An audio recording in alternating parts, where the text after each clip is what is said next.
Amis qui suivez mes vidéos, bonjour. Alors aujourd'hui, j'ai essayé de revenir sur le paradoxe des jumeaux et sur le mystère des horloges. Je vais récapituler un petit peu parce que nous sommes arrivés, j'ai disons emmagasiné, j'ai accumulé les vidéos, mais il est bon de temps en temps de faire un petit peu le point, d'autant plus que c'est loin d'être fini et que sinon tout ça va finir par se brouiller. Alors, dans ma première vidéo, celle du mois de novembre, j'expliquais que je n'étais pas d'accord avec la relativité telle que Einstein l'a conçue, et c'est-à-dire que pour moi, le temps n'est pas relatif, mais il nous paraît relatif en fonction disons, d'une transformation des réalités, des mesures provoquées par la différence des vitesses entre deux référentiels. Ça, c'était la première fois. Ensuite, ce qui a fait le plus de réaction, c'est ma vidéo du 20 février, du mois de février, du 20 février, sur le mystère des horloges, qui a entraîné plusieurs réactions, et je vais revenir dessus. Alors, je vais rappeler un petit peu de quoi il s'agissait. J'expliquais que, pour moi, il n'y avait pas de mystère des horloges, et je pensais l'avoir démontré de la façon suivante. Dans le mystère le paradoxe des jumeaux, je le rappelle, nous avons deux jumeaux qui sont Alice et Bob. Alice reste sur place, si on peut dire, puisque dans l'espace ça ne veut rien dire. Disons que Bob s'éloigne d'Alice à une certaine vitesse, puis il revient. Et quand il revient, il se trouve qu'il est plus jeune qu'Alice. Et alors j'expliquais que pour moi ça me paraissait assez difficile, parce que si on prenait la Terre telle qu'elle est, on place Alice très près du pôle Nord, Bob sur l'équateur. Bob va donc se déplacer à une vitesse relativement importante par rapport à Alice. Or, Einstein estime que un changement de référentiel ou pas, c'est un problème de vitesse qui fait que le temps n'est pas le même pour l'un et pour l'autre. Et cette réalité a été prouvée aussi par une expérience avec deux Américains qui ont utilisé des avions qui volaient à une vitesse plus importante que la vitesse du son. Deux avions qui faisaient le tour de la Terre, l'un dans un sens, l'autre dans l'autre. Chacun transportait une horloge atomique. Au point de départ, il y avait aussi une horloge atomique qui servait de référence. Et on s'est aperçu que quand ils avaient fait le tour de la Terre, le temps des horloges des avions et celui de la référence du point de départ n'étaient pas le même. Et si on faisait les calculs, eh bien on retombait sur les calculs d'Einstein et plus exactement de la transformation de Lorentz. Donc il semblerait que le paradoxe que la relativité du temps ait été prouvée, et par la même occasion le paradoxe des jumeaux.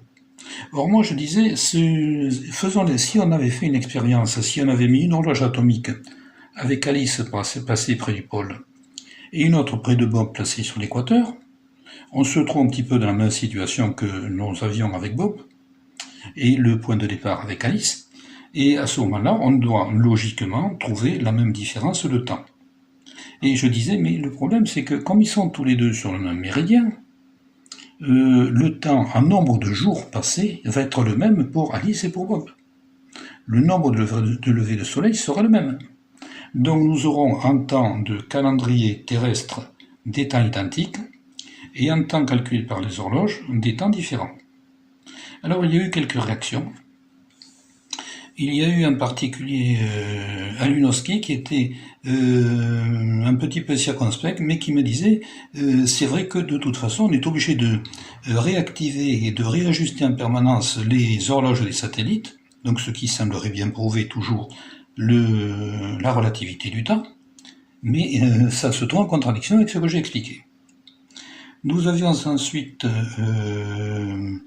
Daniel qui me disait lui que en fait Alice et Bob étaient tous les deux sur le même référentiel puisqu'ils sont sur le même méridien. Mais pour Einstein, ça ne joue pas, ça ne compte pas.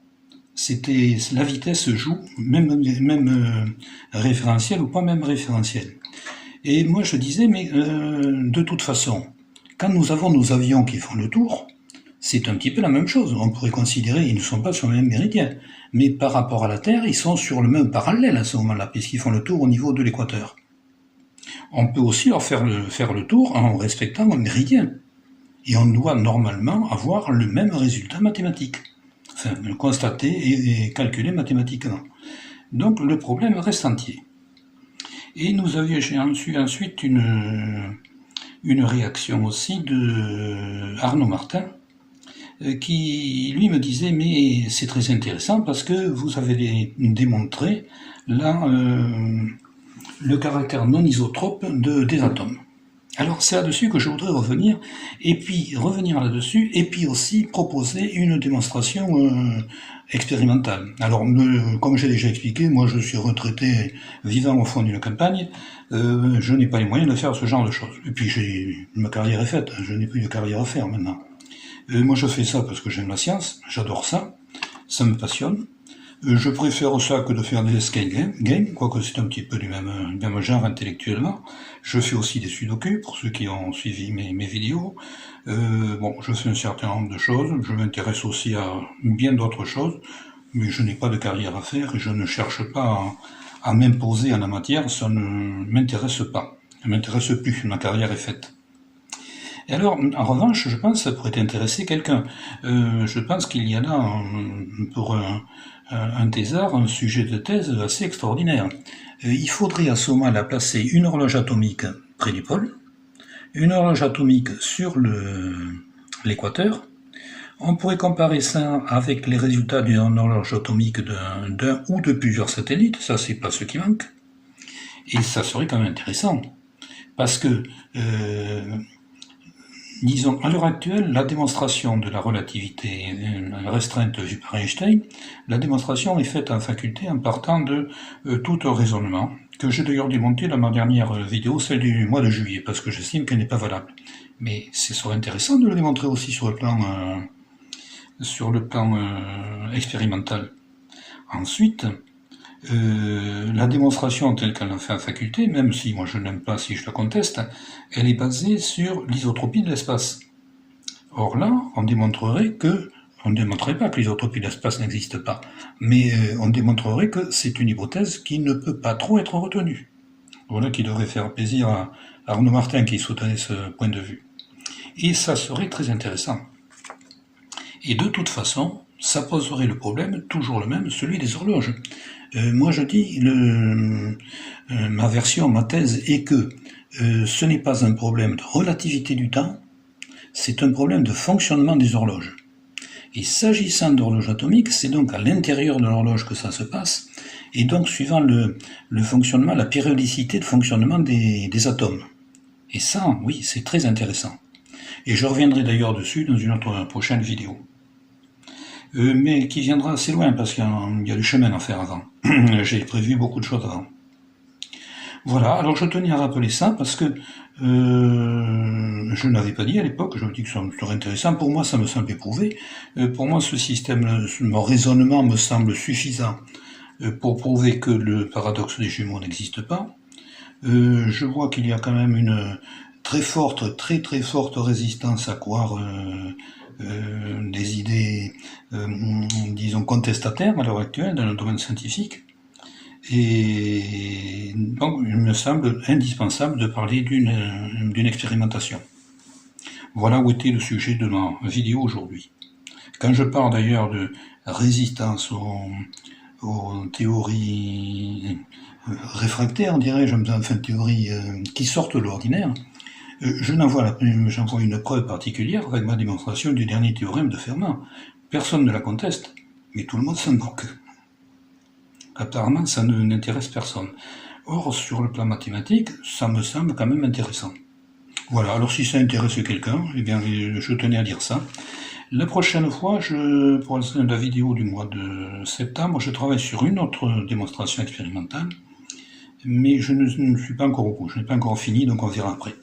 Et je me permets quand même de rappeler que dans ma vidéo du mois de juillet, je disais que tout ce que j'explique, si c'est vrai, si je ne me suis pas trompé, et je vois mal comment on peut mettre en doute la rigueur des raisonnements que j'ai appliqués, en tout cas pas grand monde ne l'a fait de façon probante jusqu'à présent, ça sera prouvé de toute façon avec le temps par les observations du du télescope James Webb, qui se trouve situé à, je crois, c'est 1,5 million de kilomètres de la Terre, et qui donc donnera des mesures qui, selon moi, devraient être différentes de celles qu'on donne de la Terre, mais différentes de celles qu'on peut retirer de la transformation de Lorentz. Voilà, et bien je vous souhaite de bonnes vacances, puisque c'est la période, et je vous dis au 20 septembre.